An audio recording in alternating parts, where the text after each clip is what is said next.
이번에는 제주시 선거방송 토론위원회가 선정한 지역 현안을 주제로 한번 토론 이어가 보겠습니다. 우선 각 주제에 대해서 후보의 답변을 1분씩 듣고요. 이어서 3분씩 주도권을 갖고 토론하는 방식 이렇게 진행해 보겠습니다. 첫 번째 주제는 민생경제 활성화 방안입니다. 요즘 지역 경제에 대한 걱정의 목소리가 높죠. 이런 민생경제를 살릴 수 있는 방안은 무엇인지 한번 들어보겠습니다. 먼저 민주당 문대림 후보께서 1분 말씀하시죠. 저는 우선 소상공인과 자영업자분들에 대한 지원이 필요하다고 봅니다. 고금리에 대한 부담이 너무 큽니다. 그래서 소상공인 정책 자금을 2배 이상 확대해서 실질적인 도움을 줘야 된다. 그리고 저금리 대환대출 금액 예산도 대폭 확대해서 이자 감면 혜택을 실질적으로 받을 수 있게 해야 된다고 봅니다. 또한 대출 상환을 장기 분할 상환 방식으로 연장하는 프로그램도 만들어서 고금리에 시달리고 있는 소상공인과 자영업자들의 숨통을 터줘야 된다 이렇게 생각합니다.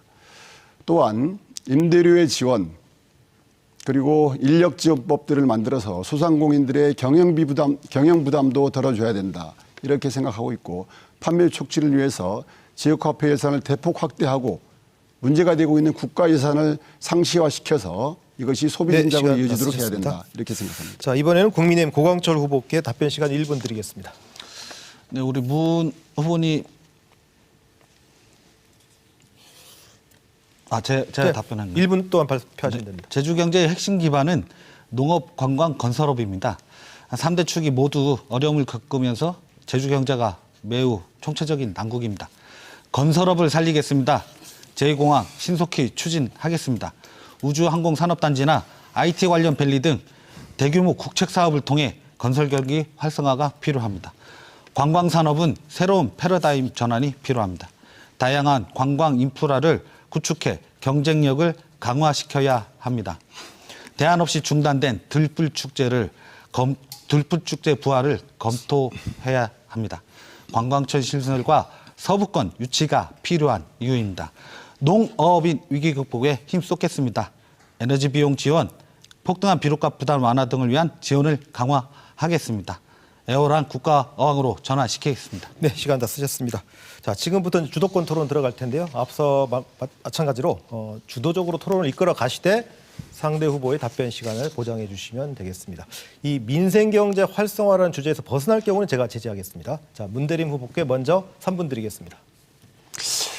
네, 민생경제가 어렵습니다. 저는 이 민생경제의 문제를 풀기 위해서 지역 차원에서의 접근도 중요하지만 국가의 정책 기조가 좀 바뀌어야 된다 이런 생각을 갖고 있습니다. 그래서 우리 윤석열 정부가 지향하고 있는 견제하고 있는 긴축재정을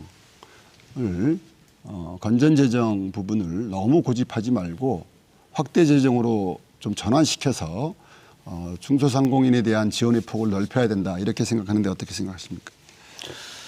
저희가 긴축재정할 수밖에 없는 이유는 과거 문재인 정부 시절에 포퓰리즘 정책이 너무 난무해서 국가 재정 상태가 너무 악화되어 있거든요. 자, 그걸 긴축재정을 통해 가지고 미래 세대에게 저희는 부담을 안 주기 위해서 긴축재정을 하는 겁니다. 제 주도권이거든요. 저희가 대한민국이 지금 G10이고 대한민국 국가 부채 비율이 선진국인 경우 101, 2 정도 가는데 저희는 한 79 정도로 알고 있습니다. 그렇게 국가 재정이 그렇게 다른 선진국에 비해서 어려운 것은 아니라는 말씀을 드리겠고요. 작년에 어쨌든 세수 펑크가 56조 났습니다. 이 중에 이제 대부분 대기업들에 대한 대기업 감세, 부자 감세로 나타났고, 그런데 반대로 근로소득세 징수율은 17% 높았습니다. 그러니까 근로자들의 호주머니는 빼가고 부자들의 호주머니는 유지시켜준 것입니다. 이러한 정책도 바뀌어야 된다고 생각하는데 어떻게 생각하십니까? 그 부자 감세하는 서민들의 호주머니에서 더 세금을 빼간다는 그렇게 이제 어떤 좀 호도하는 발언은 좀 그러니까 근로소득세가 이게 세수 펑크가 난 이유는 그때 작년에 됐습니다. 글로벌 경제가 어렵고 근로소득세가 그럼에도 불구하고 근로소득세는 17% 증가했다는 겁니다. 23년 1조 6천억 정도가 증가한 것이죠. 그런데 세수 펑크는 56조가 났는데 이런 부분을 말씀드리는 것이고요. 그럼 근로소득세도 좀 감면하는 정책들을 좀 피하지 않나 이런 말씀드리겠고 그리고 윤석열 대통령께서 민생경제 토론회를 전국을 돌면서 20몇 차례 했지 않습니까? 네. 제주도는 어떻게 된 거죠? 약 1,000조 정도 예산을 말씀하신 거로 아는데 제주도는 빗겨 갔습니다. 예. 이에 대한 입장은 어떻습니까? 지금 전국을 다니시면서 민생 정책 토론을 하고 계신데 제주도에 오셔서도 민생 경제 토론회를 하실 것으로 언제쯤 하실 것 같습니까? 그건 저한테 이제 저한테 제가 이제 뭐 대통령실에서 저한테 개인적으로 알려주는 건 아니고. 그러니까 제주도민들이 생각하기에는 23차례 정도 할 정도면 17개 광역시도 중에 하나인 제주도에 왜 안 오느냐. 제주도도 이제 관광청 약속하셨고 또 신항만도 약속을 했었지 않습니까? 안 오실 게 아니고 오신다니까요. 네, 문 후보 시간 다 쓰셨습니다. 네, 네, 네. 자, 이번에 이제 국민의힘 고광철 후보께 주도권 드리겠습니다. 역시 3분 드리겠습니다. 문대림 후보님 주차 문제는 민생 현안으로 당연하게 관심을 가져야 할 사안이다. 아까 도심지 주차 공간 문제 해결 방안 이런 거에 대해서는 어떻게 생각하시죠? 매우 필요하다고 봅니다. 특히 이제 연동노역인 경우에 필요에 따라선 대규모 허브 공영 주차장도 필요하고 그리고 빈집을 활용한 빈집, 빈 공간, 빈 공공 건물을 활용한 주차 시설 확보도 단기적으로는 매우 필요하다라고 네네 알겠습니다. 보고 있습니다. 그 주차 공간 부족 문제 해결을 위해서 지하화하는 게 추진되는 건 알고 계시죠?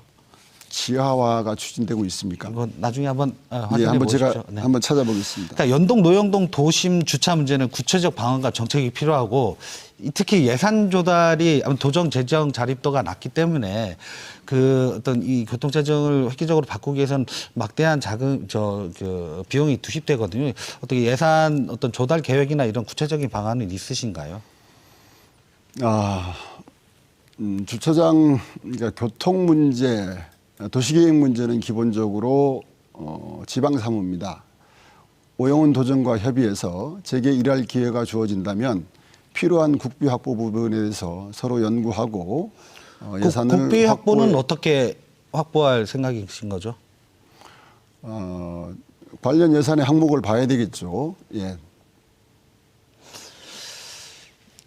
도로 환경 개선에 필요한 사업에 관련 예산 사업을 보신다는데 그래서 저는 제1호 법안 공약으로 도로법 개정을 말씀드렸습니다. 이게 네. 70만 이상 대도시를 광역시와 같이 하면 국고의 절반 이상을 받을 수 있도록 법 개정을 하면 됩니다. 그리고 아까 소상공인 이렇게 말씀 많이 하시는데 지금 대출 지원이라든지 이런 걸 많이 말씀하시거든요. 저희가 윤석열 정부에서도 제가 국회에 있을 때 산업통상자원 중소벤처기업위원회 이렇게 보좌 업무를 많이 맡아서 잘 알고 있는데 저희 윤석열 정부에서도 소상공인 분들에 대한 각종 정책과 지원을 강화시켰고요. 특히 이게 중소기업 소상공인 분들 못지않게 이 중소기업 이분들의 경영 어려움이 굉장히 컸거든요. 코로나 등을 겪으면서 제가 이제 그분들이 이제 4대 보험에 대한 이제 부담을 완화시키기 위해서 4대 보험 납부 유예라든지 분할 납부를 가능하도록 한 법 개정도 제가 해드렸었습니다. 그런 것도 참고해 주시면 했다는 겁니다. 예. 저희가 이제 예산이 소상공인들을 위한 중기청 예산이 지원 예산이 정책 자금이 8조 6천억인가 돼 있더라고요. 예, 됐습니다. 고 후보도 시간 규모가 모두 부족하다. 쓰셨습니다. 예, 이런 생각을 해봅니다. 네.